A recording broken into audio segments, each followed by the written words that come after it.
नमस्कार। स्वागत है आप सभी का अपने YouTube चैनल पे। रीट पात्रता परीक्षा है वो बहुत ही नज़दीक आ चुकी है और आप सबकी तैयारी है वो अच्छी हो गई होगी और कुछ साथी ऐसे होंगे जो सिलेबस को अच्छे से नहीं पढ़ पाए। रीट के अंदर इस बार एक नया टॉपिक जुड़ा है, NEP 2020। NEP 2020 ये टॉपिक है, ये नया ऐड हुआ है और इससे प्रश्न है वो आना निश्चित है इस बार इस परीक्षा के अंदर। तो आप सभी साथियों में से बहुत सारों ने तो इस टॉपिक को विस्तार से पढ़ रखा होगा या बहुत सारे साथी नहीं पढ़ पाए होंगे। तो इस टॉपिक को हम शॉर्ट के हिसाब से पढ़ेंगे जिससे जिन्होंने पढ़ रखा है उनका क्विक रिवीजन हो जाए और जिन्होंने नहीं पढ़ रखा है उनके भी प्रश्न हैं वो सही हो जाएं और ज़्यादा मैटर है वो नहीं पढ़ना पड़े। तो उससे पहले मैं ये कहूँगा कि एन सी एफ 2005 के जो PYQ है ना वो हमने चैनल पे डाल दिए, वो आप ज़रूर देख सकते हो। इसके अलावा मनोविज्ञान के अधिगम टॉपिक डाला है, अभिप्रेरणा टॉपिक डाला है और बाल कल्याणकारी जो योजनाएं हैं आपके वो भी पूरा टॉपिक है वो डाल दिया है। सभी बाल कल्याणकारी योजनाएं हैं वो हमने करवाई है, तो आप चैनल पे ज़रूर देख लें वो टॉपिक भी। तो देखो, सबसे पहले हम बात करते हैं राष्ट्रीय शिक्षा नीति 2020 जिसको आप NEP 2020 के नाम से भी जानते हैं। सबसे पहले बात करें कि इसका विचार कब आया, इसके बारे में कब सोचा गया, तो सबसे पहले सोचा गया था इसमें 2015 के अंदर। और कहाँ पर? सतत विकास एजेंडे के तहत सोचा गया था ये भारत में कि राष्ट्रीय शिक्षा नीति है वो नई आनी चाहिए। और इसमें आप बात करोगे तो 2030 के लक्ष्य 4 SDG 4 में इस बात का उल्लेख किया गया और ये निर्धारित किया गया, लक्ष्य रखा गया कि 2030 तक सभी के लिए समावेशी, ये वर्ड ध्यान में रखना है, और समान गुणवत्ता युक्त शिक्षा है वो सुनिश्चित करने व जीवन पर्यंत शिक्षा के अवसरों को बढ़ावा देने को प्राप्त करने के लिए संपूर्ण शिक्षा प्रणाली को पुनर्गठित करने की आवश्यकता महसूस की गई। तो जो ये सतत विकास एजेंडा 2030 है के लिए जो लक्ष्य रखा गया, इसमें कहा गया कि भाई नई शिक्षा आनी चाहिए जिससे समान अवसर मिले, जीवन पर्यंत शिक्षा के तहत क्या मिले, अवसरों को बढ़ावा भी मिले, ठीक है, और सभी के लिए समावेशी और समान गुणवत्ता शिक्षा सुनिश्चित है वो की जाए। तो कब विचार आया? 2015 में। लक्ष्य कब तक रखा गया? 2030 तक। ठीक है, ये आपको ध्यान में रखना है, बस इतनी सी ध्यान में रखनी है। और इसमें समावेशी और समान गुणवत्ता युक्त शिक्षा सुनिश्चित करने का इसमें लक्ष्य रखा गया। अब बात करते हो इसमें कि प्रथम शिक्षा नीति कब आई, बहुत बार प्रश्न पूछा जाता है। तो 1968 के अंदर प्रथम शिक्षा नीति आई थी। कब? 1968 में प्रथम शिक्षा नीति। द्वितीय शिक्षा नीति की अगर आप बात करते हो तो द्वितीय शिक्षा नीति आती है 1986 के अंदर। दो फैक्ट हो गए, 1968 में प्रथम शिक्षा नीति और द्वितीय कब आई? 1986 के अंदर। वीडियो को लाइक ज़रूर करना अगर आपको टॉपिक अच्छा लगे ये। तो RT एक्ट 2009 और करवा देंगे, NCF तो करवा ही दिया, RT एक्ट 2009 और करवा देंगे और NEP ये टॉपिक आप देख ही रहे हो, ठीक है। संशोधित शिक्षा नीति कब हुआ आई? 1992 के अंदर संशोधित शिक्षा नीति हुई, जारी हुई। और निःशुल्क शिक्षा का अधिकार कब आया? 2009, RT एक्ट 2009 के नाम से आप जानते हो, ये तो सभी को पता है। तो प्रथम शिक्षा नीति कब? 1968 में, दूसरी 86 में, संशोधित 1992 में और निःशुल्क शिक्षा का अधिकार 2009 में। फैक्ट याद हो गए। अब राष्ट्रीय शिक्षा नीति 2020 की जो पृष्ठभूमि है भी हमें पता होनी चाहिए। और आपकी जो पात्रता एग्जाम है ना, इसमें ये क्वेश्चन ही आपसे ज़्यादा पूछे जाते हैं, पृष्ठभूमि से संबंधित ही, बहुत ज़्यादा डीप में नहीं जाया जाता। तो जून 2016 में नई शिक्षा नीति के विकास के लिए गठित समिति ने अपनी रिपोर्ट प्रस्तुत की जिसकी अध्यक्षता स्वर्गीय TSR ने की थी। और ये क्या थे? पूर्व कैबिनेट सचिव थे। तो ये बताओ कि जो राष्ट्रीय शिक्षा नीति गठित की गई थी तो वो किसकी अध्यक्षता में की गई थी? TSR की अध्यक्षता में, जो कि स्वर्गवास हो गया इनका। और इन्होंने अपनी रिपोर्ट प्रस्तुत कब की थी? जून 2016 में। तो ये हमें डेट याद रखना है कि भाई राष्ट्रीय शिक्षा नीति 2000 जो आपके NEP 2020 है, ये इसकी जो रिपोर्ट जो आई ना वो प्रस्तुत कब की गई थी? तो कब की गई थी? जून 2016 में। किन की अध्यक्षता में? TSR की अध्यक्षता में, ठीक। इसके बाद में आती है जो जून 2017 में प्रख्यात वैज्ञानिक पद्म विभूषण डॉक्टर कृष्णा स्वामी कस्तूरी रंगन की अध्यक्षता में राष्ट्रीय शिक्षा नीति के मसौदे के लिए एक 9 सदस्यीय समिति का गठन किया गया जिसने 31 मई 2019 को माननीय मानव संसाधन विकास मंत्री को राष्ट्रीय शिक्षा नीति 2019 का मसौदा प्रस्तुत किया। तो यहाँ से प्रश्न आता है कि राष्ट्रीय शिक्षा नीति NEP 2020 का जो मसौदा तैयार किया गया वो किसकी अध्यक्षता में कमेटी गठित की गई? तो कृष्णा स्वामी कस्तूरी रंगन की अध्यक्षता में किया गया था। मसौदा तैयार करने के लिए जो कमेटी गठित की गई थी ना, उसमें कितने सदस्य थे? 9 सदस्य थे। और अध्यक्षता किसने की? कस्तूरी रंगन जी ने की थी, डॉक्टर कृष्णा स्वामी। और ये पद्म विभूषण थे और प्रख्यात क्या थे? वैज्ञानिक थे। डेट याद रखना है, जून 2016 में तो रिपोर्ट प्रस्तुत की थी TSR की अध्यक्षता में। और इनका जो मसौदा है वो तैयार करने के लिए कमेटी कब गठित की गई? जून 2017 में, पूरे 1 साल बाद। और कितने सदस्यीय कमेटी थी? 9 सदस्यीय कमेटी थी। ठीक है। उसके बाद में बारी आती है, ये एक और प्रश्न है यहाँ पे कि इन्होंने जो ये मसौदा प्रस्तुत कब किया? देखो कमेटी तो गठित कर दी जून 2017 में, लेकिन इन्होंने मसौदा प्रस्तुत कब किया था ये भी ध्यान में रखना है। तो 31 मई 2019 को माननीय मानव संसाधन विकास मंत्री को राष्ट्रीय शिक्षा नीति 2019 का मसौदा प्रस्तुत किया। तो राष्ट्रीय शिक्षा नीति जो है आपके NEP, इसका मसौदा प्रस्तुत कब किया गया? 31 मई 2019 को। किन की अध्यक्षता में? कस्तूरी रंगन की अध्यक्षता में जो कमेटी गठित की गई थी 9 सदस्यीय जून 2017 को, उन्होंने इसका मसौदा है वो इनके समक्ष प्रस्तुत किया था। आगे बात समझ में। उसके बाद में ये प्रश्न ही प्रश्न है, देखो सीधी सी बात है, वन लाइनर टाइप है। केंद्रीय मानव संसाधन विकास मंत्री रमेश पोखरियाल निशंक और सूचना प्रसारण मंत्री प्रकाश जावड़ेकर ने बुधवार के दिन 29 जुलाई 2020 को नई शिक्षा नीति जारी की। तो नई शिक्षा नीति कब जारी हुई? 29 जुलाई 2020 को। कब? 29 जुलाई 2020 को। किन्होंने जारी की थी? एक तो केंद्रीय मानव संसाधन विकास मंत्री रमेश जी पोखरियाल और सूचना प्रसारण मंत्री प्रकाश जावड़ेकर ने बुधवार के दिन 29 जुलाई 2020 को। याद में रखना है ये आपको। तो 16, एक तो जून 2016 कमेटी गठित हुई, ठीक है, NEP के लिए। इन्होंने रिपोर्ट प्रस्तुत की थी जून 2016 में। किनकी अध्यक्षता में? TSR की अध्यक्षता में। फिर मसौदा तैयार करने के लिए कितने सदस्यीय कमेटी गठित की गई? 9 सदस्यीय। किसकी अध्यक्षता में? कस्तूरी रंगन जी की अध्यक्षता में। कृष्णा स्वामी कस्तूरी रंगन की अध्यक्षता में 9 सदस्यीय कमेटी गठित की गई। कब? जून 2017 में। ठीक है। उसके बाद में इन्होंने रिपोर्ट कब दी?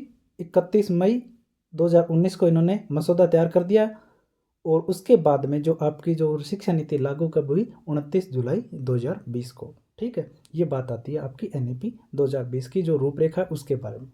याद में रह जाएगा, यहीं से प्रश्न ज़्यादा बनने की संभावना होती है। अब बात करें NEP के अंदर क्या क्या है। तो NEP के अंदर एक तो 27 तो अध्याय हैं और 4 भाग हैं। ये भी ध्यान में रखना है कि जो NEP जो आपकी 2020 जो है ना, इसमें कितने भाग हैं? 4 भाग हैं। 4 भाग हैं। और इसके अलावा कितने अध्याय हैं? 27 अध्याय हैं। ये आपको ध्यान में रखना, प्रश्न आ सकता है सीधा सीधा। चारों भागों के अगर नाम आप याद करना चाहो तो बहुत आसान से हैं। सबसे पहले कहाँ से शुरू होता है? स्कूल शिक्षा से, पहला भाग। दूसरा उच्च शिक्षा आ जाएगा या उच्चतर शिक्षा आप कह सकते हो। और अन्य केंद्रीय विचारणीय मुद्दे आ जाएंगे। और उसके बाद में क्रियान्वयन की रणनीति। ये 4 भाग होते हैं, आसान से भाग हैं। स्कूल शिक्षा, उच्चतर शिक्षा, अन्य केंद्रीय विचारणीय मुद्दे और क्रियान्वयन की रणनीति। तो ध्यान में रखना ये 4 भाग हैं और 27 अध्याय हैं। इन चारों भागों के अंदर क्या होंगे? 27 अध्याय। उसके बाद में शुरू होती है कि इस शिक्षा नीति में निम्नलिखित शब्दों का अत्यधिक जोर दिया गया। शब्दों पर क्या दिया गया? अत्यधिक जोर दिया गया। और ये हमें याद में रखना है। कौन कौन से शब्द है? एक तो नीति पहुंच, एक्सेस, इक्वलिटी, क्वालिटी, अफोर्डेबिलिटी और अकाउंटेबिलिटी। ये शब्द आपको ध्यान में रखना है कि नीति पहुंच, समानता, गुणवत्ता, वहनीयता और जवाबदेही, ये इनके आधार बोध स्तंभ है NEP 2020 के। और इन्हीं शब्दों के इर्द गिर्द ये पूरी NEP है वो तैयार की गई। एक्सेस, इक्वलिटी, क्वालिटी, अफोर्डेबिलिटी और अकाउंटेबिलिटी, ये आपको शब्द है वो ध्यान में रखने हैं कि इन शब्दों के इर्द गिर्द घूमते। इनमें से आ सकता है NEP 2020 से संबंधित कौन सा है वो आधारभूत स्तंभ नहीं है। तो इन शब्दों में से कोई एक गलत आ जाएगा और वो आपको चुनाव करना होगा। ठीक है। उसके बाद में हम बात करते हैं आगे, बात करते हैं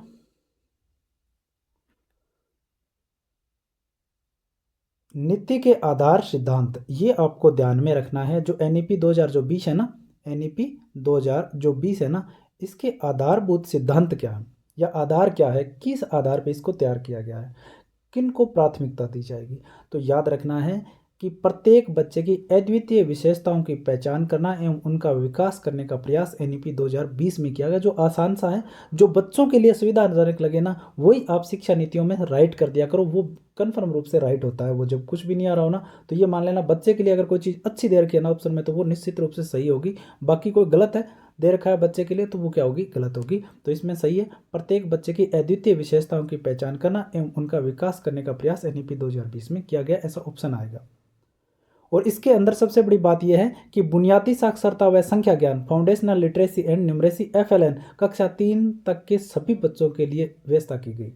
तो संख्या ज्ञान और बुनियादी साक्षरता की व्यवस्था है वो कक्षा 3 तक के सभी बच्चों के लिए इसमें क्या किया गया, अनिवार्य किया गया है। सीखने के तरीकों एवं कार्यक्रमों को चुनने में क्या आना चाहिए, लचीलापन आना चाहिए, ताकि आगे अपने जीवन में अपना रास्ता चुन सकें। तो भाई जो सिखाने के, जो सीखने के जो तरीके और कार्यक्रम है ना, उनको चुनने में लचीलापन होना चाहिए, कठोर नहीं होने चाहिए, जिससे वो जीवन में अपना रास्ता खुद तय कर सके। स्पष्ट अलगाव न हो, कला व विज्ञान के बीच, शैक्षणिक व शैक्षणिक गतिविधियों के बीच, व्यावसायिक व शैक्षणिक धाराओं के बीच में क्या ना हो, स्पष्ट अलगाव नहीं होना चाहिए। इस एनईपी 2020 में इस बात पे जोर दिया गया। इसके अलावा बहुविषयकता और समग्र शिक्षा पर इस नीति के अंदर क्या दिया गया, जोर दिया गया। मल्टी डिसिप्लिनरी और समग्र शिक्षा पर जोर दिया गया। अवधारणात्मक अधिगम पर एनईपी 2020 में जोर दिया गया है। अवधारणात्मक अधिगम पर जोर दिया गया है। रचनात्मक व तार्किक चिंतन पर जोर दिया गया है। नैतिकता, मानवीय व संवैधानिक मूल्यों के विकास पर बल दिया गया है। बहुभाषिकता तथा भाषा की शक्ति पर बल दिया गया है। एनईपी 2020 में किस किस बात पर जोर दिया गया, अवधारणात्मक अधिगम पर, रचनात्मक व तार्किक चिंतन पर, नैतिकता, मानवीय व संवैधानिक मूल्यों के विकास पर, बहुभाषिकता तथा भाषा की शक्ति पर इसमें क्या दिया गया है, जोर दिया गया है। इसका विकास करने पे जोर दिया गया। जीवन के कौशल विकसित करने पर, अधिगम के लिए लगातार रचनात्मक मूल्यांकन पर जोर दिया गया। पाठ्यक्रम पर विविधता तथा स्थानीय मुद्दों का समावेश इस एनईपी 2020 के तहत होना चाहिए। ई से विद्यालय शिक्षा से उच्च शिक्षा तक सभी जगह पाठ्यक्रम से तालमेल, की जो आपके early child care and education जो है ना, उसमें विद्यालय शिक्षा से उच्च शिक्षा तक के सभी जगह क्या हो जाना चाहिए, पाठ्यक्रम में तालमेल है वो होना चाहिए। ये एनईपी से संबंधित इसकी आधारभूत स्तंभ भी कह सकते हो या इसकी विशेषता कह सकते हो। ठीक है, ये आपको याद करने थोड़े से पढ़ने पड़ेंगे। उसके बाद में हमें पूछा जाए कि एनईपी 2020 का विजन क्या है, भाई किस लिए बनाई गई है, इसका विजन क्या है, लक्ष्य क्या है। तो भारतीय मूल्यों से लबरेज शिक्षा प्रणाली विकसित करना, जो इंडिया यानी भारत को ग्लोबल नॉलेज सुपर पावर के रूप में विकसित करे। तो सबसे बड़ा एनईपी 2020 का विजन यही है कि भारतीय मूल्यों से ये क्या होगी, लबरेज शिक्षा प्रणाली होगी विकसित करना, और इंडिया यानी भारत को किस रूप में विकसित करना, global knowledge power super power के रूप में विकसित करने के लिए शिक्षा नीति को बनाया गया है। ठीक है, उसके बाद में छात्र में मूल करते हुए वह संवैधानिक मूल्यों के प्रति सम्मान की गहरी समझ विकसित करना भी इस नीति का विजन है, कि जो छात्र हैं उनमें मूल करते हुए और संवैधानिक मूल्यों के प्रति क्या होनी चाहिए, सम्मान की गहरी समझ विकसित होनी चाहिए। आगे हम बात करते हैं। उसके बाद में छात्रों को देश के साथ जुड़ाव महसूस कराते हुए बदलती दुनिया में उसकी जिम्मेदारी से अवगत कराना, कि जो छात्र जो सीखेंगे वो देश के साथ जुड़ाव महसूस करते हुए क्या करें, कि बदलती हुई दुनिया के बारे में उनको जिम्मेदारियों का अवगत करवाया जाए। छात्रों में भारतीय होने का गर्व न केवल विचार में बल्कि व्यवहार में भी होना चाहिए और बुद्धि व कार्यों में भी झलके, ताकि वह एक सच्चा वैश्विक नागरिक है वो बन सके। तो सीधी सी बात है, सच्चा देशभक्त बनाने पर इस शिक्षा नीति के अंदर जोर दिया गया और भारत को सुपर पावर बनाने के लिए इस शिक्षा नीति का निर्माण किया गया, जिससे आने वाला भविष्य है वो भारत का शानदार हो। तो इस संदर्भ में इनको आप याद कर सकते हो। भारत के संदर्भ में जो पॉजिटिव चीज़ है ना, वो इस नीति का क्या है, विजन है। उसके बाद में हमें देखने के कौन कौन से भाग में क्या क्या है। तो एक है स्कूल शिक्षा, क्या आता है अपना, स्कूल शिक्षा भाग फर्स्ट। इसके अंदर कौन कौन से अध्याय हैं वो हमें देखना है। तो देखो, 3 से 18 वर्ष के सभी बच्चों के 10+2 की व्यवस्था की जगह शास्त्रीय व पाठ्यचर्यों को पुनः व्यवस्थित करते हुए नई व्यवस्था है वो 5+3+3+4 लागू की जाए। तो देखो, पहले क्या होता था, 10+2 शिक्षा प्रणाली है, उसमें 6 से 18 वर्ष तक के बच्चों के लिए पढ़ाई की व्यवस्था मिलती है। ठीक है, लेकिन जो ये आपकी 5+3+3 +4 जो व्यवस्था लागू होगी ना NEP 2020 के तहत, इसमें 3 से 18 वर्ष तक के बच्चों के लिए क्या की जाएगी, शिक्षा की व्यवस्था की जाएगी। तो ये भी ध्यान में रखना है और ये आपको ज़रूर याद रखना है, और ये बहुत बार पूछा जा चुका है कि NEP 2020 में शिक्षा प्रणाली कैसी होगी। ठीक है, ये भी समझेंगे कि ये 5334 का मतलब क्या है। ठीक है, और ये भी ध्यान में रखना है कि इसमें 3 से 18 वर्ष तक के बच्चों के लिए शिक्षा की व्यवस्था की गई है, पहले 6 से 18 थी। और इसमें क्या है कि नए ढांचे में ECCE की मजबूत बुनियादी को शामिल किया गया है। अब आता है अपना अध्याय फर्स्ट, जो मैंने बताए थे ना 27 अध्याय हैं इसके अंदर। तो पहला अध्याय आता है आपका प्रारंभिक बाल्यावस्था देखभाल एवं शिक्षा। प्रारंभिक बाल्यावस्था देखभाल एवं शिक्षा है वो पहला अध्याय आता है। तो पहला अध्याय क्या है, प्रारंभिक बाल्यावस्था देखभाल एवं शिक्षा, जिसको हम कह सकते हैं ECCE, और हम अंग्रेजी में कहें तो early childhood care and education. पहला अध्याय है NEP 2020 के भाग फर्स्ट में। ठीक है, अब इसमें क्या व्यवस्था की गई है कि आपको पता है कि बच्चों के मस्तिष्क का 85% विकास है वो 6 वर्ष की आयु तक ही हो जाता है।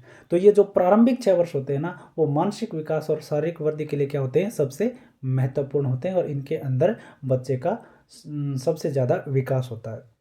तो अब जो लक्ष्य रखा गया है ना, ये आपको ध्यान में रखना है कि अतः वर्ष 2030 तक ECCE के सार्वभौमिकरण का लक्ष्य है वो रखा गया है। तो ये प्रश्न आएगा कि NEP 2020 के तहत ECCE के सार्वभौमिकरण का लक्ष्य है वो कब तक रखा गया है, तो कब तक रखा गया है, 2030 तक रखा गया। ठीक है, अब उसके बाद में ECCE में मुख्यतः लचीली बहुआयामी बहुस्तरीय खेल आधारित गतिविधि आधारित व खोज आधारित शिक्षा को शामिल किया गया है। तो ECCE में कौन सी शिक्षा को शामिल किया गया, एक तो लचीली, ठीक है, और बहुआयामी बहुस्तरीय खेल आधारित गतिविधि आधारित खेल आधारित और गतिविधि आधारित और खोज आधारित शिक्षा को शामिल किया गया। ये भी आपको पॉइंट ध्यान में रखना है। ठीक है, NCERT द्वारा 8 वर्ष तक के बच्चों के लिए 2 भागों में एक राष्ट्रीय पाठ्यचर्या एवं शिक्षा शास्त्रीय फ्रेमवर्क 4 का विकास किया गया है। तो NCERT ने क्या किया है कि 8 वर्ष तक के जो बच्चे हैं ना, उनके लिए 2 भागों में एक राष्ट्रीय पाठ्यचर्या एवं शिक्षा शास्त्रीय फ्रेमवर्क 4 का विकास है, और ECE का विकास किया गया है। और कौन कौन से भाग हैं, एक तो जन्म से 3 वर्ष के लिए एक सब फ्रेम है, और 3 से 8 वर्ष के लिए एक सब फ्रेम। आपको ध्यान में इतना ही रखना, ये तो ज़्यादा ध्यान में नहीं रखना कि जो NCERT ने 8 वर्ष तक के बच्चों के लिए जो एक राष्ट्रीय पाठ्यचर्या एवं शिक्षा शास्त्रीय फ्रेमवर्क फॉर ECCE का विकास किया गया, इसका नाम आपको ध्यान में रखना है। ठीक है, उसके बाद में आती है कि सशक्त ECCE संस्थाओं द्वारा ECCE प्रणाली लागू की जाएगी। कहाँ पर लागू की जाएगी, तो सीधी सी बात है, जो छोटे बच्चे हैं उनको कहाँ पढ़ाया जाएगा, एक तो आंगनबाड़ी में, आपको पता ही है। दूसरा, जो प्राथमिक विद्यालयों के साथ स्थित आंगनबाड़ी हैं वहीं पे उनको शिक्षा दी जाएगी। दूसरी, प्राथमिक विद्यालयों के साथ स्थित पूर्व प्राथमिक विद्यालयों द्वारा, तो एक तो आंगनबाड़ी में, एक प्राथमिक विद्यालयों के साथ में जो आंगनबाड़ियाँ वहाँ पर, और दूसरी प्राथमिक विद्यालयों के साथ स्थित पूर्व प्राथमिक विद्यालय ना, वहाँ पर दी जाएगी। और अकेले चल रहे प्री स्कूलों के में क्या की जाएगी, इस प्रणाली को लागू किया जाएगा। तो आंगनबाड़ी नाम ध्यान में रखना है, आंगनबाड़ी प्राइमरी जो आपका प्राथमिक विद्यालय उसमें आंगनबाड़ी उनके साथ में, पूरा प्राथमिक विद्यालय जो चले उनमें, और अकेले चल रहे प्री स्कूलों में क्या की जाएगी, ये ECCE जो प्रोग्राम है वो लागू किया जाएगा। कहाँ तक लक्ष्य रखा गया सार्वभौमिकरण का, 2030 तक। ठीक है, 5 वर्ष से पूर्व प्रत्येक बालक प्रारंभिक तैयारी कक्षा या बाल वाटिका में जाएगा, जिसमें एक ECCE योग्य शिक्षक है। मिड डे मील योजना प्री प्रेटरी कक्षा तक विस्थापित की जाएगी। तो इसमें भी प्रश्न है कि जो 5 वर्ष तक का बालक है ना, 5 वर्ष से पूरे प्रत्येक बालक कहाँ जाएगा, प्रारंभिक तैयारी कक्षा या फिर कहाँ जाएगा, बाल वाटिका में जाएगा। तो NEP 2020 में एक व्यवस्था की गई है कि जो 5 वर्ष से पूर्व जो बालक है ना, वो कहाँ पर जाएगा शिक्षा के लिए, या तो वो जाएगा प्रारंभिक तैयारी कक्षा के अंदर या फिर जाएगा वो बाल वाटिका के अंदर, जिसमें क्या हो गया, एक ECCE योग्य शिक्षक होगा जो बच्चों की केयर कर सके, ऐसा कोई शिक्षक होगा। ठीक है, जो पूर्व प्राथमिक शिक्षकों की व्यवस्था की गई है ना कि आगे में दिनों में भर्ती आएगी, वो इसी के तहत है, वो वही टीचर है जो एंटिटी आप जिसको बोलते हो। और इसके अलावा एक ध्यान और रखना है कि जो मिड डे मील योजना है ना, ये प्री प्रेटरी कक्षा तक क्या कर दी गई है, विस्तारित कर दी गई है NEP 2020 के तहत। ये भी आपको ध्यान में रखना है। उसके बाद में देखो, जो उच्च गुणवत्ता वाले ECCE शिक्षक हेतु आंगनबाड़ी कार्यकर्ताओं व शिक्षकों को प्रशिक्षित किया जाएगा। देखो, जो उच्च गुणवत्ता वाले ECCE शिक्षक हेतु आंगनबाड़ी जो कार्यकर्ता है ना, उनको क्या किया जाएगा, प्रशिक्षित किया जाएगा। इनके लिए क्या किया जाएगा, या तो कोई डिप्लोमा या कोर्स करवाया जाएगा। जैसे देखो, 10+2 की योग्यता वाले आंगनबाड़ी कार्यकर्ताओं या शिक्षकों को ECCE में 6 महीने का क्या दिया जाएगा, एक प्रमाण पत्र कार्यक्रम चलाया जाएगा। तो ये ध्यान में रखना है कि जो आंगनबाड़ी कार्यकर्ता है ना, उनको उच्च गुणवत्ता वाले शिक्षक बनाने के लिए उनको क्या करवाया जाएगा, जो 10+2 की योग्यता रखते हैं उनके लिए एक 6 महीने का प्रमाण पत्र कार्यक्रम चलाया जाएगा। तो ये ध्यान में रखना है। और जो कम शैक्षणिक योग्यता रखने वाले हैं उनके लिए 1 वर्ष ये डिप्लोमा कार्यक्रम चलाया जाएगा। तो ये दोनों चीज़ ध्यान में रखना है। 10+2 वालों के लिए तो 6 महीने का प्रमाण पत्र कार्यक्रम है, और जो इनकी योग्यता इससे कम है उनको 1 वर्ष ये डिप्लोमा कार्यक्रम है वो चला करके क्या किया जाएगा, विकसित किया जाएगा या उच्च गुणवत्ता वाला शिक्षक बनाया जाएगा। ठीक है। उसके बाद में ECCE को आदिवासी क्षेत्र की आश्रमशालाओं में भी शुरू किया जाएगा। तो ये भी ध्यान में रखना है कि आंगनबाड़ी में तो किया ही जाएगा, प्राथमिक विद्यालय में आंगनबाड़ी है वहाँ पे भी किया जाएगा, पूर्व प्राथमिक विद्यालय वहाँ पे भी किया जाएगा। ठीक है। इसके साथ भी ECCE को आदिवासी क्षेत्र की जो आश्रमशाला है ना, वहाँ पे भी शुरू किया जाएगा। अब बात आती है, इंपॉर्टेंट प्रश्न आता है, ये इंपॉर्टेंट है पूरा का पूरा, कि जो ECCE पाठ्यक्रम व शिक्षा शास्त्र की कुछ जिम्मेदारी किसके पास होती है, MHRD के पास होती है। वर्तमान शिक्षा मंत्रालय की होगी। MHRD क्या है, वर्तमान शिक्षा मंत्रालय, इसकी जिम्मेदारी होती है कुछ तो, लेकिन परंतु पाठ्यक्रम नियोजन व क्रियान्वयन है वो MHRD, महिला एवं बाल विकास, स्वास्थ्य एवं परिवार कल्याण मंत्रालय, जनजातीय कार्य मंत्रालय द्वारा संयुक्त रूप से किया जाएगा। देखो, ECCE जो पाठ्यक्रम और शिक्षा शास्त्र की कुछ जिम्मेदारी तो MHRD के पास है, जो शिक्षा मंत्रालय जो भारत का है उसके पास है, लेकिन पाठ्यक्रम नियोजन और इसके क्रियान्वयन की जो जिम्मेदारी है ना, सामूहिक है। किस किस के पास, एक तो MHRD शिक्षा मंत्रालय के पास में, महिला एवं बाल विकास के पास में, स्वास्थ्य एवं परिवार कल्याण मंत्रालय के पास में, और जनजातीय कार्य मंत्रालय के पास में। इन सभी के पास में क्या है, इसके क्रियान्वयन की जिम्मेदारी है। तो ये हो जाता है पहला अध्याय। उसके बाद में अध्याय 2 नंबर है कि बुनियादी साक्षरता व संख्या ज्ञान। ये शब्द पहले भी पढ़ा है ना, बुनियादी साक्षरता व संख्या ज्ञान, foundational literacy and numeracy FLN। इसमें क्या याद रखना है, मैंने पहले भी बताया है कि बालकों को पढ़ने लिखने की क्षमता तथा संख्याओं के साथ आधारभूत संक्रियाएं करवाना आगे की स्कूल शिक्षा व जीवन भर सीखते रहने के लिए बुनियाद रखती है। अतः मूलभूत साक्षरता एवं संख्या ज्ञान एक राष्ट्रीय अभियान बनेगा, जिसमें कक्षा 3 तक के प्रत्येक बालक का मूलभूत साक्षरता व संख्या ज्ञान को वर्ष 2025 तक आवश्यक रूप से प्राप्त करना शामिल किया गया है। तो हमें ये ध्यान में रखना है, एक तो 2025 वाला कि जो FLN जो कार्यक्रम है ना, इसके तहत कक्षा 3 तक के जो सभी बच्चे हैं उनको मूलभूत साक्षरता और संख्या का ज्ञान है वो आवश्यक रूप से प्राप्त करने का लक्ष्य कब तक रखा गया है, तो वो 2025 तक ही रखा गया था, जो अभी 2025 चल रही है। तो 2025 तक कक्षा 3 तक के जो बच्चे हैं ना, उनको एक तो बुनियादी साक्षरता का ज्ञान होगा और मूलभूत साक्षरता और संख्या ज्ञान दोनों का क्या होगा, इसमें ज्ञान को शामिल कर लिया जाएगा, या ज्ञान का लक्ष्य है वो प्राप्त कर लिया जाएगा 2025 तक। अध्याय 2 क्या है, FLN है, जिसको आप बुनियादी साक्षरता व संख्या ज्ञान के नाम से जानते हो। ठीक है, ये आपको ये ध्यान में रखना है, बस इतनी सी बात। कक्षा 3 तक के प्रत्येक बालक का मूलभूत साक्षरता व संख्या ज्ञान को वर्ष 2025 तक आवश्यक रूप से प्राप्त करना शामिल किया गया है। तो यही लक्ष्य है 2025 तक।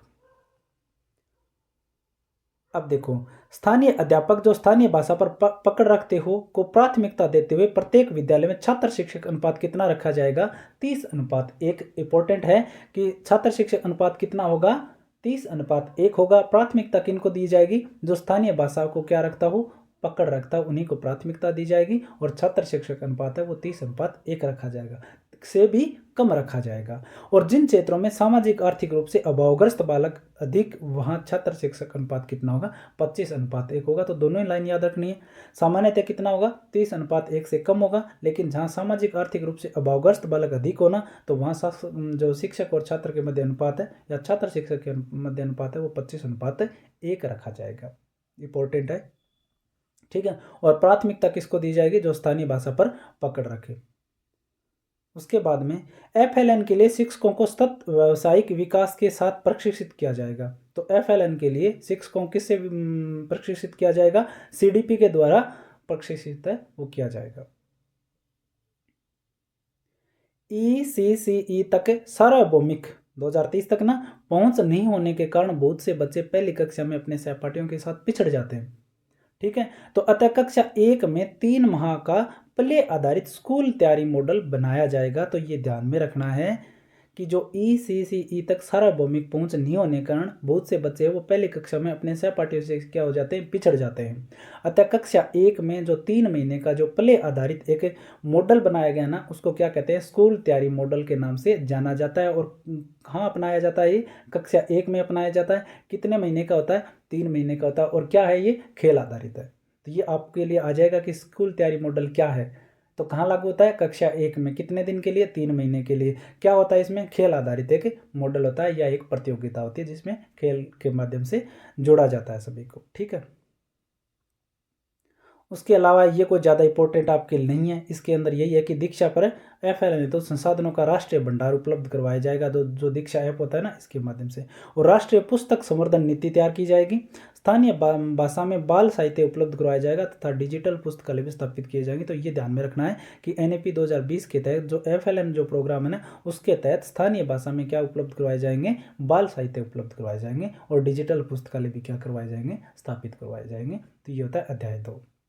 इसके अलावा देखो इसमें और भी है कि बच्चों के पोषण व स्वास्थ्य पर ध्यान दिया जाएगा और सुबह व दोपहर में बच्चों को क्रमशः नाश्ता और भोजन दिया जाएगा। जो FLN अध्याय है ना, अध्याय नंबर 2 या NEP 2020 की बात करते हो, तो इसमें बच्चों के पोषण और स्वास्थ्य का भी क्या रखा जाएगा? ध्यान रखा जाएगा।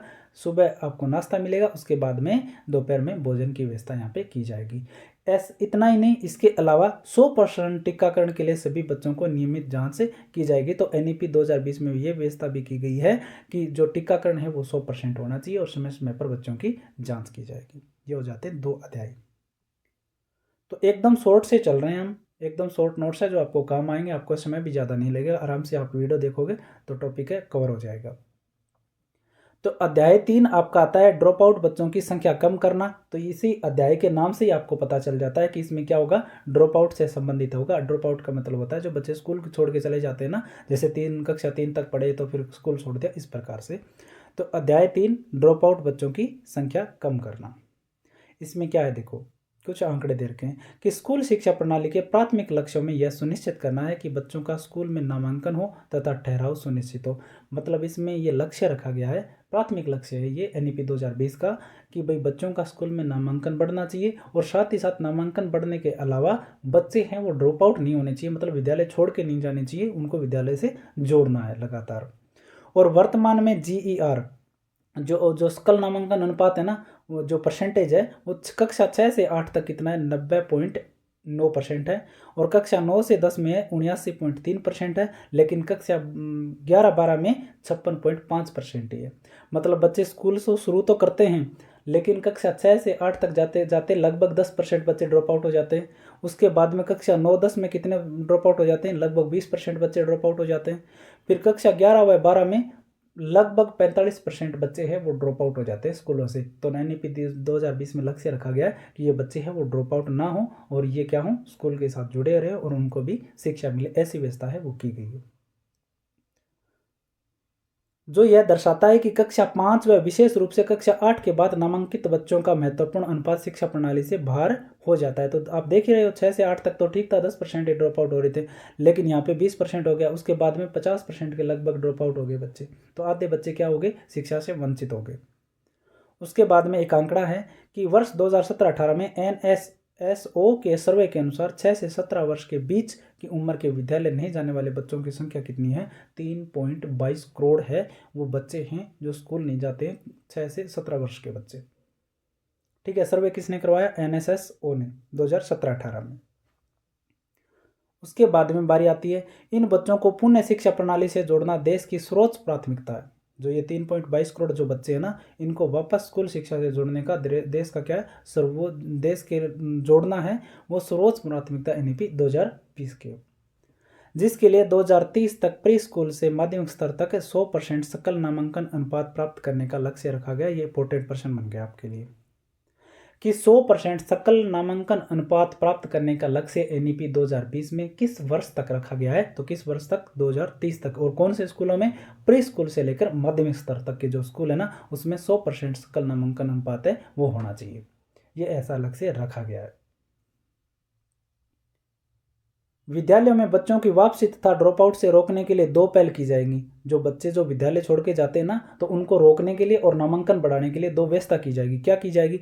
एक तो पहली ये है कि पर्याप्त बुनियादी ढांचा प्रदान करना व नियमित प्रशिक्षित शिक्षक उपलब्ध करवाना, कि भी जो विद्यालय के अंदर पर्याप्त सुविधाएं उपलब्ध होगी और जो शिक्षक है वो अच्छे शिक्षक है वो उपलब्ध करवाए जाएंगे। पहली तो ये है।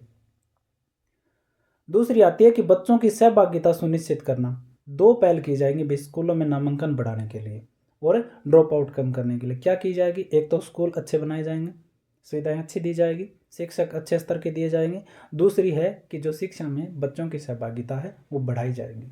ठीक है, तो उसके बाद में आगे वाला लाइन आती है अपनी कि सामाजिक आर्थिक रूप से वंचित के लिए स्कूल शिक्षा के दायरों को व्यापक बनाना।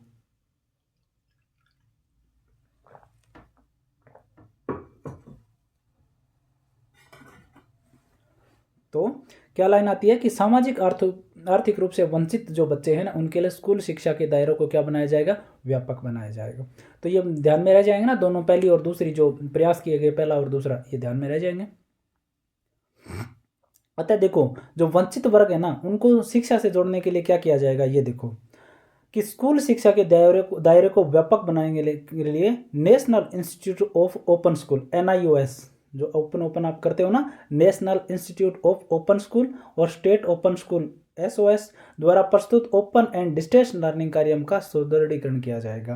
कि जो ओपन जो यूनिवर्सिटी या स्कूल होते हैं ना, जहाँ पे आप घर बैठे हैं वो कोई भी डिग्री प्राप्त कर सकते हो, जैसे 8वीं कक्षा हो सकती है, 3री कक्षा हो सकती है, 5वीं हो सकती है, आपकी 12वीं 11वीं, उसके बाद में डिप्लोमा हो सकते हैं जिसमें आपको जाना नहीं पड़ता और घर बैठे ही आप पेपर दे सकते हो। वहीं पे आपको क्या मिल जाती है? बुक्स मिल जाती है।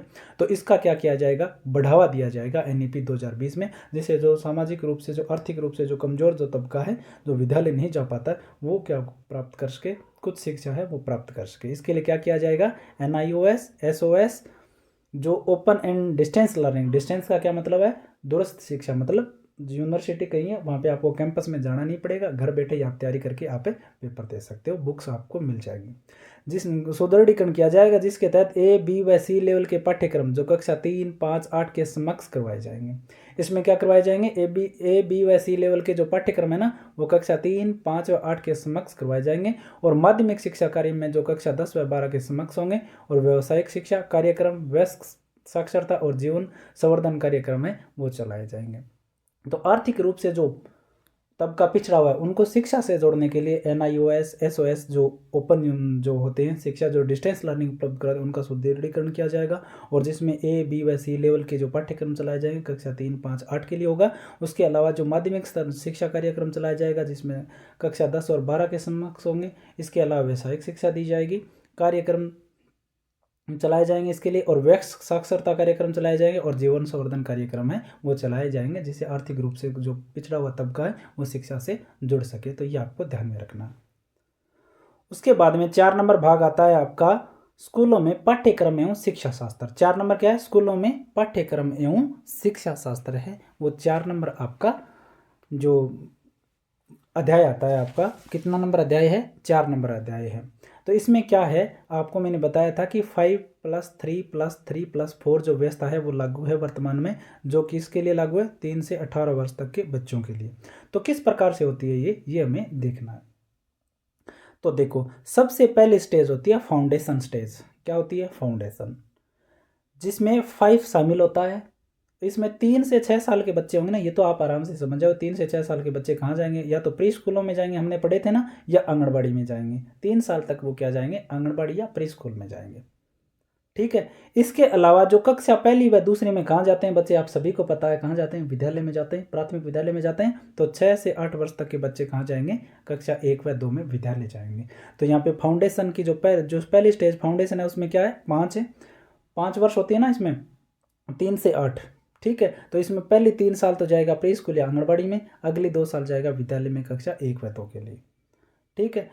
फाउंडेशन स्टेज के बाद में आती है प्रीपरेटरी स्टेज, जो मिड डे मील योजना यहाँ तक विस्तारित कर दी गई है ना NEP 2020 में। तो इसमें आता है 3, तो 3 साल के लिए ये प्रीपरेटरी एज जो स्टेज है ये, इसमें 8 से 11 वर्ष तक बच्चा कहाँ जाता है, कक्षा 3 से 5 तक हो जाता है, वो कक्षा तीसरी चौथी पाँचवीं इस मिल होती है इस दूसरी स्टेज में। मिडल एज जो स्टेज है आपकी वो होती है 3 साल की, जिसमें 11 से 14 वर्ष तक का होता है बालक या बालिकाएं, और इसमें कक्षा 6 से 8 तक की शिक्षा दी जाती है। फिर आती है चौथी स्टेज सेकेंडरी, जो कि 4 वर्ष के लिए होती है, जो 14 से 18 वर्ष तक के होते हैं इसमें, और कक्षा 9 से 12 तक इसमें शिक्षा दी जाती है। इसमें 2 फेज भी मान सकते हो आप, एक तो 9-10 और एक 11-12। तो अब वर्तमान में कौन सी शिक्षा प्रणाली चलेगी, 5+3+3+4, और इसमें 5 का मतलब होता है फाउंडेशन, जहाँ पे पहले 3 साल आंगनबाड़ी में और अगले 2 साल विद्यालय में पहले दूसरी कक्षा प्राप्त करेगा। इसमें 3 का मतलब होता है आपका प्रीपरेटरी स्टेज, और इसमें क्या होती है 3 साल तक शिक्षा दी जाती है, जिसमें चौथी पाँचवीं और आपकी 3, 4 और 5 तक की शिक्षा ग्रहण की जाती है। ठीक है। इसके अलावा आपकी जो आगे वाली 3 आती है, ये आती है मिडल स्टेज, और इसमें क्या शामिल होता है आपकी 6, 7 और 8 तक की कक्षा की शिक्षा दी जाती है।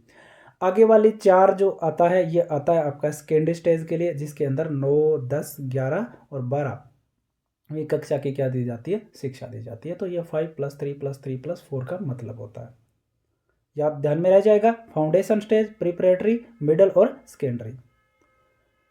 पाठ्यक्रम में निम्नलिखित बातों को ध्यान में रखा जाना चाहिए कि जो फाउंडेशनल स्टेज है ना, जो फाउंडेशन स्टेज पहली जो स्टेज है, उसमें जो भी शिक्षण कार्य हो ना वो खेल खोज व गतिविधि आधारित होना चाहिए। ये प्रश्न आ सकता है कि खेल खोज व गतिविधि आधारित शिक्षण है वो कौन सी स्टेज के अंतर्गत होता है, तो कौन सी, फाउंडेशन स्टेज के अंदर, क्योंकि बच्चे होते हैं ज़्यादा किताबी ज्ञान उनको होता नहीं है और दिया भी नहीं जा सकता, तो खेल खोज व गतिविधि आधारित होगा इनका शिक्षण कार्य।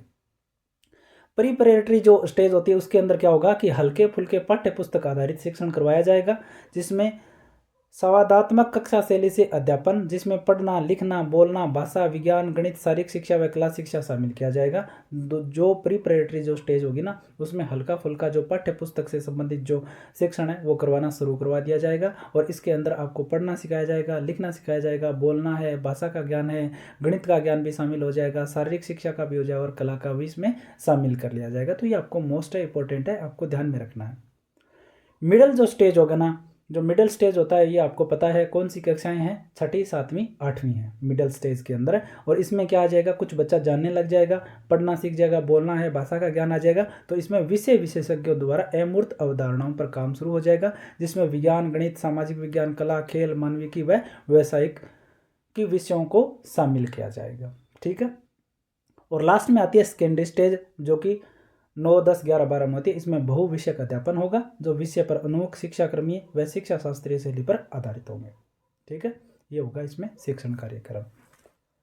तो 4 स्टेज है इसमें, और 4 स्टेज के मैंने शिक्षण कार्य बता दिए।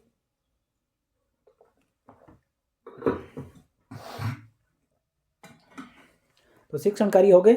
अब हम आगे बात करते हैं कि अनिवार्य अधिगम व आलोचनात्मक चिंतन को बढ़ाने के लिए विषय वस्तु को क्या किया जाए, कम किया जाए। NEP 2020 है ना, इसके अध्याय 4 में ये बात की गई है कि अनिवार्य अधिगम व आलोचनात्मक चिंतन को बढ़ाने के लिए विषय वस्तु क्या किया जाए, कम किया जाए, और प्रायोगिक अधिगम को अपनाया जाए, और आकलन के उपकरणों अधिगम के लिए व के रूप में आकलन शामिल होना चाहिए, या आप इंग्लिश में देख सकते हो। अधिगमकर्ता का सर्वांगीण विकास होना चाहिए। विषयों के चुनाव में क्या होना चाहिए, लचीलापन, अधिगमकर्ता का सर्वांगीण विकास होना चाहिए, और प्रायोगिक अधिगम को अपनाया जाना चाहिए। NEP 2020 ये कहता है। विशेष रूप से सेकेंडरी लेवल पर कला, मानविकी व विज्ञान अथवा व्यावसायिक या अकादमिक धारा में अलगाव नहीं होगा, बल्कि छात्रों के विषय विकल्पों के चयन में लचीलापन रखा जाएगा। मतलब सीधी सी बात है, सेकेंडरी स्टेज के अंदर 9वीं, 10वीं, 11वीं, 12वीं होती है, इसमें विषयों के चुनाव है वो छात्र पे छोड़ देना चाहिए। उनको अपने अनुसार विषयों का चयन करने की क्या दी जानी चाहिए, स्वतंत्रता है वो दी जानी चाहिए। इस बात पे इस पे जोर दिया गया NEP 2020 में। उसके बाद में बहुभाषावाद व भाषा की शक्ति, इसमें क्या आएगा, बहुभाषावाद व भाषा की शक्ति में कम से कम ग्रेड 5 तक, संभव हो तो ग्रेड 8 तक शिक्षा का माध्यम है वो मातृभाषा या स्थानीय भाषा हो और सार्वजनिक व निजी दोनों तरह के स्कूलों की इसकी अनुपालना करें। तो इसमें व्यवस्था की गई है कि भाई कक्षा 5 या फिर हो सके उतने कक्षा 8 तक है ना शिक्षा है वो स्थानीय भाषा में दी जानी चाहिए। और ये खास करके सरकारी और प्राइवेट दोनों विद्यालयों की क्या करनी जानी चाहिए, अनुपालना है वो करेंगे। तो 5वीं तक और या 8वीं तक हो सके उतने तो जो भी विद्यालय होंगे उनमें शिक्षा किस में दी जानी चाहिए, स्थानीय भाषा में दी जानी चाहिए, जिससे बच्चा ज़्यादा समझ सके।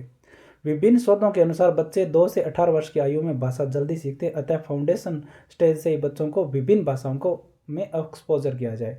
तो बच्चे सबसे ज़्यादा कहाँ सीखते हैं, 2 से 8 वर्ष की आयु में सीखते हैं।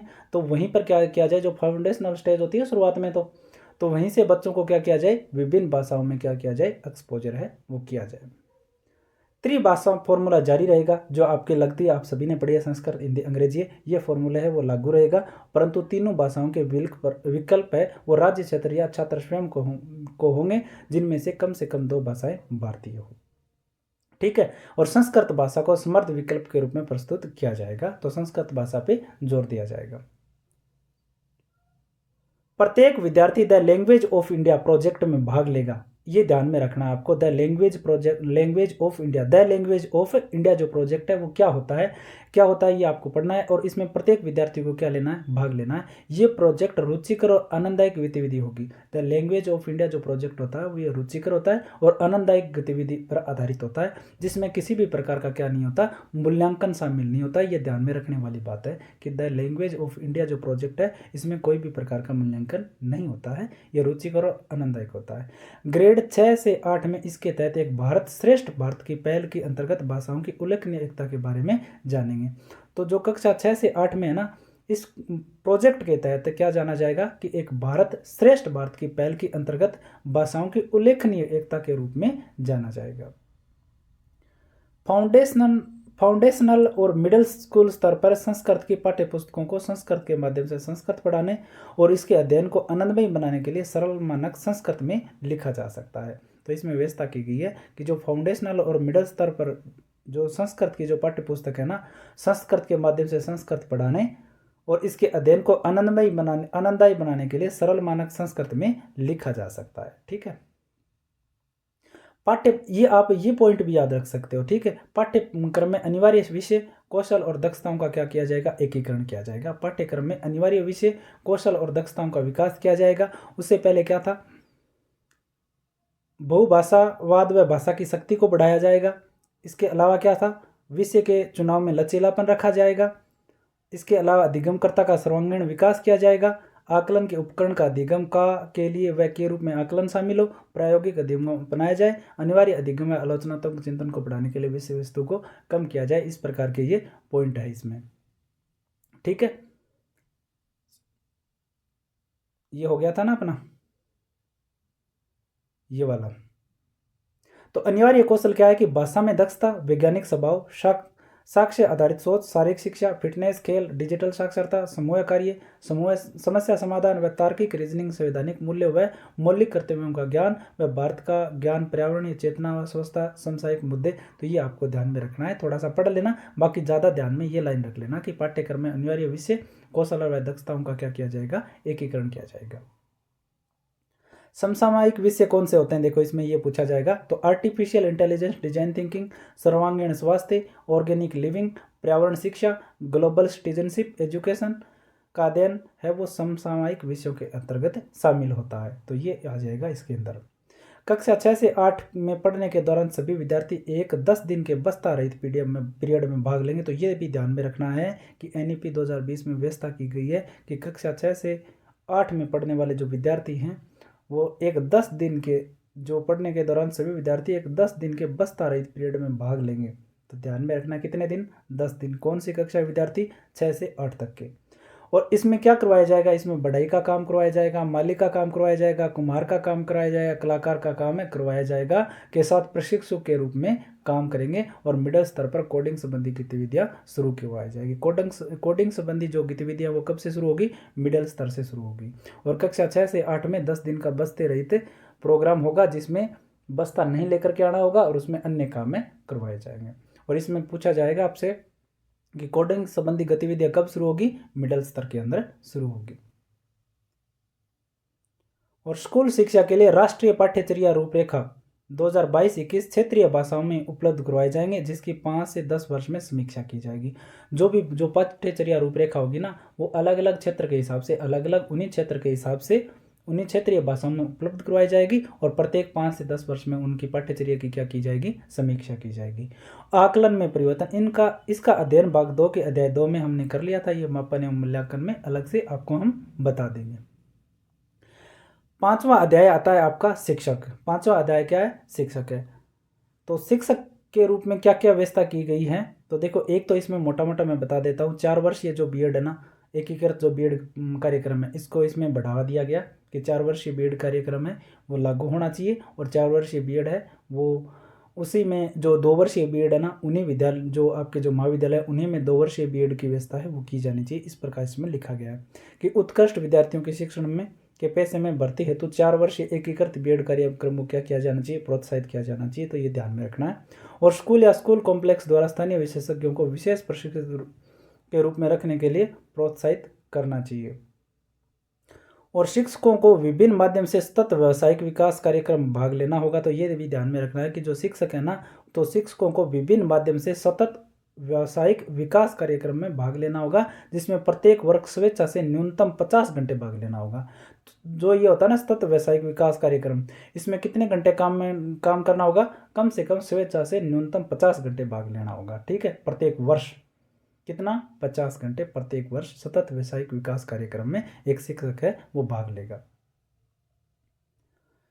शिक्षकों के करियर मैनेजमेंट प्रोग्रेस है तो उनकी पदोन्नति और वेतन वृद्धि की जानी चाहिए। तो एनईपी 2020 में ये व्यवस्था की गई है कि जो शिक्षक है उनके कल्याण के लिए वेतन वृद्धि की जानी चाहिए और पदोन्नति की भी व्यवस्था है वो लागू होनी चाहिए। और एनसीटी के सामान्य मानक परिषद के तहत पुनर्गठित राष्ट्रीय मानक स्टैंडिंग बॉडी द्वारा राष्ट्रीय व्यावसायिक मानकों का एक मार्गदर्शक सेट 2022 में जारी किया जाएगा, जिसकी 2030 में समीक्षा की जाएगी। तो ये भी ध्यान में रखना है कि जो एनसीटी के जो सामान्य मानक परिषद जीईसी है ना के तहत है वो पुनर्गठित राष्ट्रीय मानक स्टैंडिंग बॉडी पीएसएसबी द्वारा एक राष्ट्रीय व्यावसायिक मानकों का एक मार्ग सेट जारी किया जाएगा, जिसे एनपीएसटी कहते हैं। वो 2022 में जारी हो गया है और इसकी 2030 में क्या की जाएगी, समीक्षा की जाएगी। शिक्षक शिक्षा क्या है, इसमें देखो शिक्षक शिक्षा को 2030 तक बहु विषयक कॉलेज व विश्वविद्यालय में सम्मिलित किया जाएगा। तो ये भी ध्यान में रखना है कि जो शिक्षक शिक्षा है ना, उसको बहु विषयक कॉलेज व विश्वविद्यालय में सम्मिलित कब तक किया जाएगा, 2030 तक का लक्ष्य रखा गया है। 2030 तक न्यूनतम योग्यता 4 वर्षीय एकीकृत बीएड डिग्री होगी। और इन्हीं कॉलेजों में मैंने बताया ना, एकीकृत बीएड डिग्री प्रदान करने वाले संस्था से 2 वर्षीय बीएड कार्यक्रम प्रदान किया जाएगा। इस प्रकार सभी बीएड डिग्री केवल 4 वर्षीय एकीकृत बीएड वाली संस्थाओं से ही प्रदान की जा सकेगी। तो बीएड की व्यवस्था कौन से होगी, 4 वर्षीय बीएड जो कॉलेज है ना वहीं से 2 साल वाली बीएड होगी। लेकिन वर्तमान में संशोधन हो गया, 1 साल वाली बीएड वापस शुरू हो चुकी है। एनसीटी द्वारा एनसीईआरटी के परामर्श से एक नवीन अध्यापक शिक्षा हेतु राष्ट्रीय पाठ्यचर्या रूपरेखा एनसीएफटीई तैयार की जाएगी। तो ये भी आपको ध्यान में रखना है कि एनसीटी द्वारा एनसीईआरटी के परामर्श से एक नवीन अध्यापक शिक्षा हेतु राष्ट्रीय पाठ्यचर्या रूपरेखा एनसीएफटीई तैयार की जाएगी। अध्याय 6 है, इसमें आता है आपका समतामूलक और समावेशी शिक्षा। आपको देखो शॉर्ट है ये नोट्स, आपको पढ़ना तो पड़ेगा, थोड़े से याद करने वाले फैक्ट होते हैं शिक्षा नीति के अंदर, तो आपको ध्यान में तो रखना होगा।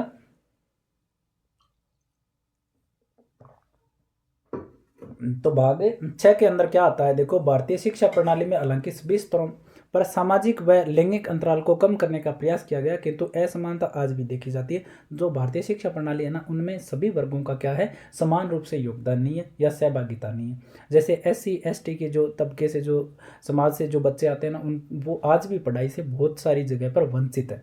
तो उनको जागरूक करने के लिए इस शिक्षा प्रणाली के अंदर व्यवस्था की गई है, जिसमें आप आंकड़े देखोगे ना, तो UDISE 2016-17 के आंकड़े के अनुसार प्राथमिक स्तर पर SC के जो बच्चे उनका नामांकन 19.6% है, और उच्च माध्यमिक स्तर पर ये कितना हो जाता है, 17.3% हो जाता है, ड्रॉप आउट हो गए। फिर ST के जो बच्चे हैं ना, वो प्राथमिक स्तर पर उनका नामांकन 10.6% है, लेकिन उच्च माध्यमिक स्तर पर क्या हो जाता है, 6.8% ही। और जो दिव्यांग है वो 1.1% है, और माध्यमिक स्तर पर 0.25% ही हो जाते हैं। इसमें देखो कि दुर्बल वर्गों में प्रतिशत नामांकन में गिरावट शिक्षा में असमानता को दर्शाती है। उच्चतर शिक्षा में यह प्रतिशत कम हो जाता है। कुछ भौगोलिक क्षेत्रों में एसईडीजी का काफ़ी बड़ा अनुपात है, अतः एनईपी ने यह सिफारिश की है कि शैक्षिक रूप से वंचित एसईडीजी की बड़ी आबादी वाले कुछ क्षेत्रों को विशेष क्षेत्र स्पेशल एजुकेशन जोन है वो घोषित किया जाए, ताकि केंद्र व राज्य सरकार इन क्षेत्रों के लिए अतिरिक्त प्रयास कर सके। जो ऐसे क्षेत्र जहाँ पे पढ़ाई है वो अच्छे से नहीं हो रही है, जागरूक एरिया नहीं है, और जो गरीब तबके के लोग रह रहे, तो उन क्षेत्रों को चुन करके वहाँ पे क्या किया जाए, सेज घोषित किया जाए, स्पेशल एजुकेशन जोन घोषित करे, जिससे केंद्र और राज्य दोनों मिलकर के क्या करें, उनके लिए अधिक प्रयास करें। उसके बाद में केंद्र सरकार सभी लड़कियों व ट्रांसजेंडर छात्रों को गुणवत्तापूर्ण शिक्षा सुनिश्चित करने हेतु जेंडर समावेशी निधि का गठन करेगी। तो जेंडर समावेशी जो निधि है ना, उसका गठन किसके लिए होगा, लड़कियों के लिए और ट्रांसजेंडर छात्राओं को गुणवत्तापूर्ण शिक्षा देने के लिए। यह नीति अल्पसंख्यकों, विशेष आवश्यकता वाले बच्चों, दिव्यांगों व महिलाओं के लिए समावेशी व समतामूलक शिक्षा सुनिश्चित करने का प्रयास करेगी। ये बात तो हमने करी ली। अध्याय 6। अध्याय 7 आता है आपका कि स्कूल कॉम्प्लेक्स या क्लस्टर के माध्यम से कुशल संसाधन में प्रभावी गवर्नेंस। स्कूल कॉम्प्लेक्स या क्लस्टर के माध्यम से कुशल संसाधन व प्रभावी गवर्नेंस अध्याय 7 है। इसमें जो आपका विद्यालय है ना, वो अच्छे स्तर पे विकसित होना चाहिए, इस प्रकार से इसमें व्यवस्था की गई, जो संसाधन है उनका उपयोग। देखो UDISE 2016-17 आंकड़ों के अनुसार भारत के 28% प्राथमिक, 14.8% उच्च प्राथमिक स्कूलों में 30 से भी कम छात्र पढ़ते हैं। जो प्राथमिक विद्यालय और उच्च प्राथमिक विद्यालय ना, वहाँ पे ये कहा गया है कि जो 28% जो प्राथमिक विद्यालय ना, वहाँ पे 30% से भी कम 30 से भी कम छात्र पढ़ते हैं। मतलब एक विद्यालय में 30 से भी कम छात्र पढ़ रहे हैं प्राथमिक विद्यालय। ऐसे कितने 28% है पूरे भारत में। और ऐसे उच्च प्राथमिक विद्यालय कितने हैं, 14.8% उच्च प्राथमिक विद्यालय पूरे भारत में, जिसमें 30 से भी कम छात्र हैं। तो इसके लिए अतः उनमें भौतिक व मानवीय संसाधनों का समुचित उपयोग नहीं हो पाता है, क्योंकि देखो विद्यालय तो बड़ा होता है और उन संसाधनों का वहाँ पे कोई उपयोग नहीं होता है इतने कम बच्चों में। तो इसके लिए सभी राज्य सरकारों द्वारा वर्ष 2025 तक, कब तक, 2025 तक समूहन बनाने या उनकी संख्या को समुचित रूप देने के लिए नवीन प्रक्रिया अपनाकर समाधान करना होगा। कि भी जो दिन में 30 से कम बच्चे बहुत सारे विद्यालयों में, तो उनके लिए उस राज्य सरकार क्या करेंगे, प्रयास करेंगे। और कब तक, 2025 तक, एक तो समूहन बनाने की व्यवस्था करके। तो इसमें क्या होगा, देखो समूहन में इस प्रकार 5 से 10 किलोमीटर में एक समूहन संरचना की स्थापना होगी। इसका सुझाव कहाँ से लिया गया, कोठारी आयोग, शिक्षा आयोग 1964-66 द्वारा लिया गया। तो समूहन कहाँ तक बनाया जाएगा, 5 से 10 किलोमीटर एरिया के जो विद्यालय है ना, वहाँ पे बनाया जाएगा। ठीक है, क्यों, क्योंकि बहुत सारे विद्यालयों में 30 से भी कम बच्चे पढ़ते हैं, जिससे वहाँ पे संसाधनों का उपयोग सही से नहीं होता है, व्यर्थ में जाते हैं। तो इसके लिए 2025 तक यह लक्ष्य रखा गया था कि भाई समूहन बनाओ। ठीक है, और यह सुझाव है कोठारी आयोग से लिया गया था। इन स्कूलों में एसएमसी की मदद से एसडीपी विद्यालय विकास योजना बनाई जाएगी, और एसडीपी के आधार पर SCDP school complex development plan बनाया जाएगा। मतलब एसडीपी के आधार पर क्या बनाया जाएगा, स्कूल को विकसित किया जाएगा। CERT DSE द्वारा समय समय पर एसडीपी और एससीडीपी के मानक विकसित किए जाएंगे, और प्रत्येक राज्य व जिले को प्रोत्साहित किया जाए कि वह बाल भवन स्थापित करे, जिससे हर उम्र के बच्चे सप्ताह में एक या अधिक बार जा सके और कला, खेल और करियर संबंधी गतिविधियों में भागीदारी ले सके। तो प्रत्येक राज्य और जिले को प्रोत्साहित किया जाएगा कि भी आप बाल भवनों का निर्माण करें, बाल भवन स्थापित करें, जिससे वहाँ पर प्रत्येक उम्र का बच्चा जाए और वहाँ पे सप्ताह में कम से कम एक बार जाए या अधिक बार भी जा सकता है। वहाँ पे जाके कला से संबंधित ज्ञान ले, खेले, करियर संबंधी गतिविधियों में क्या कर सके, वो भागीदारी कर सके। उसके बाद में आता है 8 नंबर, स्कूली शिक्षा के लिए मानक निर्धारण और प्रमाणन। स्कूली शिक्षा के लिए मानक निर्धारण और प्रमाणन, इसमें क्या होगा, देखो स्कूल शिक्षा विभाग स्कूल शिक्षा का सर्वोच्च राज्य स्तरीय निकाय है। स्कूल शिक्षा विभाग है वो स्कूल शिक्षा का सर्वोच्च राज्य स्तरीय निकाय है, जो सार्वजनिक शिक्षा प्रणाली के निरंतर सुधार के लिए समग्र निगरानी और नीति निर्धारण के लिए जिम्मेदार होता है। तो स्कूल विभाग क्या होता है, स्कूल शिक्षा विभाग की क्या होती है, सर्वोच्च संस्था होती है, राज्य स्तरीय संस्था होती है। सार्वजनिक शिक्षा प्रणाली के सेवा प्रावधान व शैक्षिक संचालन की जिम्मेदारी स्कूल शिक्षा निदेशालय की होगी। तो सार्वजनिक शिक्षा प्रणाली के सेवा प्रावधान, शैक्षिक संचालन की जिम्मेदारी किसकी होती है, स्कूल शिक्षा निदेशालय की होगी। राज्य या केंद्र शासित प्रदेशों द्वारा स्टेट स्कूल स्टैंडर्ड अथॉरिटी की स्थापना की जाए, जो न्यूनतम व्यावसायिक व गुणवत्ता मानक का निर्धारण करे। तो राज्यों या केंद्र शासित प्रदेशों द्वारा स्टेट स्कूल स्टैंडर्ड अथॉरिटी की क्या की जानी चाहिए, स्थापना की जानी चाहिए, जो न्यूनतम व्यावसायिक व गुणवत्ता मानक का निर्धारण करे। राज्य में अकादमिक मानकों व पाठ्यक्रम सहित शैक्षणिक मामले SCERT नेतृत्व के नेतृत्व में होंगे। तो राज्य में जो अकादमिक मानकों व पाठ्यक्रम सहित शैक्षणिक जो मामले होते हैं वो किन के नेतृत्व में होते हैं, SCERT के नेतृत्व में होते हैं। ये ध्यान में रखना है। राज्यों को अपने स्वयं के जनगणना आधारित राज्य आकलन सर्वे का संचालन करना चाहिए। तो जो राज्य हैं उनको स्वयं के जनगणना आधारित राज्य आकलन सर्वे का क्या करना चाहिए, संचालन करना चाहिए। SCERT के सभी हितधारकों के साथ व्यापक परामर्श के बाद स्कूल गुणवत्ता मूल्यांकन और प्रत्यायन फ्रेमवर्क विकसित करेगा। और SRC, BRC, DIET डाइट को नया जीवन प्रदान करने के लिए SCERT परिवर्तन का प्रबंधन प्रक्रिया का नेतृत्व करेगा। तो CRC, BRC और डाइट को नया जीवन प्रदान करने के लिए नेतृत्व कौन करेगा, SCERT करेगा। और परिवर्तन प्रबंधन प्रक्रिया का ये SCERT है वो क्या करता है, नेतृत्व करता है। और आगामी 3 वर्षों में उपरोक्त तीनों संस्थाओं की क्षमताओं और कार्य संस्कृति में क्या करवाया जाएगा, परिवर्तन करवाया जाएगा। तो SCRC, CRC, BRC और डाइट को क्या दिया जाएगा, नया जीवन दिया जाएगा। किसके तहत, परिवर्तन का प्रबंधन प्रक्रिया के तहत। और इसका नेतृत्व कौन करेगा, SCERT करेगा। और 3 वर्षों के तहत इनमें विकास किया जाएगा तीनों ही संस्थाओं का। उसके बाद में NCFFS फाउंडेशन स्टेज 2022 तथा NCFS स्कल एजुकेशन 2023 जारी कर दिए गए। FLN का लक्ष्य हासिल करने के लिए निपुण भारत अभियान कब शुरू किया गया, 5 जुलाई 2021 को निपुण भारत अभियान शुरू किया गया था। और जादुई पिटारा अगर आपसे पूछे तो NCFSF के तहत 3 से 8 वर्ष की आयु के बालकों के लिए खेल आधारित शिक्षण अध्यापन सामग्री है। तो FLN के लिए निपुण भारत अभियान कब चलाया गया, 5 जुलाई 2021 को। जादुई पिटारे के बारे में आपसे पूछे तो आपको बताना है कि NCFSF के तहत 3 से 8 वर्ष की आयु के बालकों के लिए खेल आधारित शिक्षण अध्यापन सामग्री होती है जादुई पिटारा। निष्ठा, national initiative for school hands and teachers holistic advancement, शिक्षकों की क्षमता निर्माण हेतु प्रशिक्षित कार्यक्रम है। तो निष्ठा क्या है, शिक्षकों की क्षमता निर्माण प्रशिक्षण कार्यक्रम है निष्ठा। तो ये NEP 2020 से संबंधित सारे फैक्ट मैंने बता दिए हैं। इनको आप 1-2 बार वीडियो देखोगे तो आपको ये याद हो जाएंगे और मोटे मोटे तौर पे आपको दिमाग में रखना है। बाकी और आपको कोई भी टॉपिक का वीडियो चाहिए, जैसे NCF 2005 मैंने करवा दी है, 2009 वाला RT एक्ट करवा देंगे, NEP 2020 होएगी। इसके अलावा मनोविज्ञान के और टॉपिक मैंने करवाए वो भी आप जरूर देखें और इस वीडियो को सभी जगह शेयर जरूर करें।